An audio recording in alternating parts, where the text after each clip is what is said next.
আসসালামু আলাইকুম। আপনারা দেখতে পাচ্ছেন এটা হচ্ছে একটি এয়ার কম্প্রেসার পাম্প।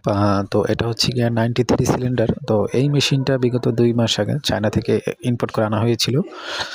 তো এর আগে যে একটা ভিডিও দিয়েছিলাম সেই ভিডিওতে বলছিলাম যে একটা 220 10 এইচপি 3 ফেজ মোটরকে আমরা 220 220 ভোল্ট মোটরকে আমরা 3 ফেজে কনভার্ট করব। তো মোটরটা আমরা 3 ফেজে কনভার্ট করে 2800 আরপিএম এ মোটর মেশিনের সাথে ফিটিং করে দিয়েছি। তো মেশিনটা সম্পূর্ণভাবে ঠিক আছে, সুন্দরভাবে চলতে আছে। আর আরেকটা বিষয় হচ্ছে এটা 10 এইচপি 3 ফেজ করার কারণে এটা এম্পিয়ার নিচ্ছে হলো গিয়ে পার ফেজ 10-12 এর ভিতরে ফেজগুলোর লাইন ভোল্ট মানে লাইন এম্পিয়ার নিচ্ছে। তো যাই হোক, মেশিনটা সম্পূর্ণভাবে প্রস্তুত এখন সার্ভিস দেওয়ার জন্য। আর এটার টাঙ্কিটা কিন্তু একটু ছোট, কিন্তু এর হাওয়াটা খুব দ্রুত লোড হয়ে যায়। যার কারণ হচ্ছে গিয়ে হেডটা কিন্তু আপনার 3 সিলিন্ডার, যার কারণে খুব দ্রুত হাওয়া হয়ে যায়।